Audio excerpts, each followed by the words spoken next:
கூப்பிட்டாங்க, வர முடியல.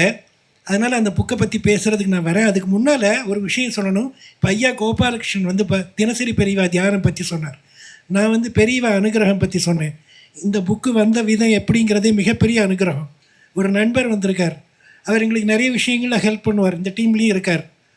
அவர் வந்து ஆஃபீஸ் வரும்போது அவங்களாம் கார் எடுத்துன்னு வந்து ரொம்ப தூரத்துலேருந்து ட்ரைவ் பண்ணி எல்லா ஹெல்ப்பும் பண்ணிட்டு போகிறாங்க.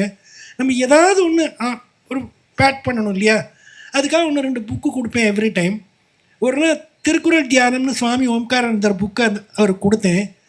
கிளம்பும்போது அவர் அப்படி இந்த அசால்ட்டை அப்படி எடுத்து சொன்னார், ஆனால் இது மாதிரி தெய்வத்தின் குரல் போட்டால் எப்படின்னா இருக்கும்? அதனுடைய ரிசல்ட் தான் தினசரி பெரியவா தியானம்.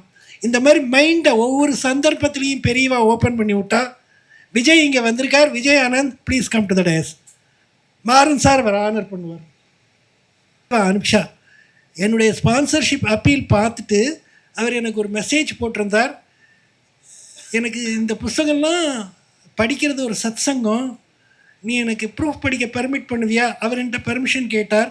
ரொம்ப கூச்சமாக இருந்தது. போய் நமஸ்காரம் பண்ணி கொடுத்துட்டு வந்தேன். எஸ்பெஷலி ஆச்சாரிய சுவாமிகள் அருளுரையில் ரொம்ப குழப்பமான ஒரு விஷயம். அதில் கடைசியில் ஒரு அனுபந்தம் புது பெரியவாளுடைய பாலபெரியவா பெங்களூரில் இதில் கர்நாடகா பிராமின்ஸ் அசோசியேஷனில் பேசின ஒரு ஸ்பீச் போட்டிருக்கும். அது எனக்கு கொஞ்சம் தயக்கமாக இருந்தது. காரணம், அது தற்கால பிராமணர் கடமை. தெய்வத்தின் குரல் பிராமணர்களுக்கான புக்கு இல்லை, எல்லாருக்குமானது. ஹிந்துக்களுக்குன்னே சொல்ல முடியாது, மனித குலத்துக்கானது அது. அதில் அது போடணுங்கிறது காலத்தின் கட்டாயம்னு எனக்கு புரிகிறது.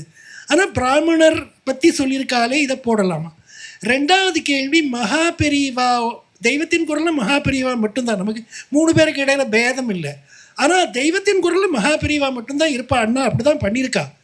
அதில் பாலபிரிவாவில் சேர்க்கலாமா? எனக்கு இந்த தயக்கம். நான் இது சேர்க்கலாமா வேணாமான்னு பெர்மிஷன் கேட்டேன். இந்த 2 விஷயத்துக்கும் விளக்கம் கொடுத்துருந்தார். அவர் கொடுத்தது மட்டும் இல்லை, இது வரைக்கும் அண்ணாவே பண்ணாத ஒரு விஷயம் அவர் சேர்த்து கொடுத்துருக்கார்.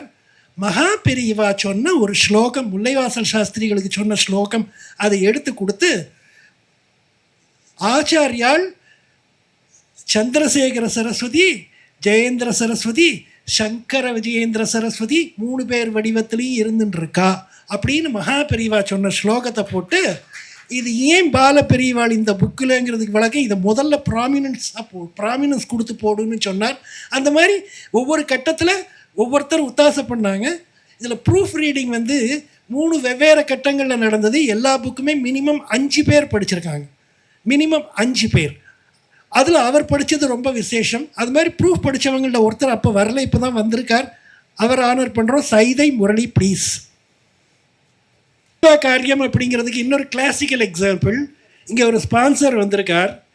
அவர் தெய்வத்தின் குரலுக்கு முதல்ல ஸ்பான்சர்ஷிப் பணம் கொடுத்தது அவர் தான். அவர் பெயர் கூட எனக்கு அந்த கமிட்மெண்ட் போது தெரியாது. ரொம்ப நாள் கழிச்சு பிரிண்டிங்க்கு அனுப்பும்போது பெயர் போடணும் அப்படிங்கிறதுக்காக கேட்டு அப்போ தான் எனக்கு அவர் பேரே தெரியும். அவர் இதுவரைக்கும் நான் பார்த்ததில்லை, இன்றைக்கி தான் பார்க்குறேன். ஸ்ரீ கேஷன் ப்ளீஸ் மேடைக்கு வாங்க. மைத்ரி புக்கு எனக்கு ரொம்ப மனசுக்கு பிடிச்ச புக்கு.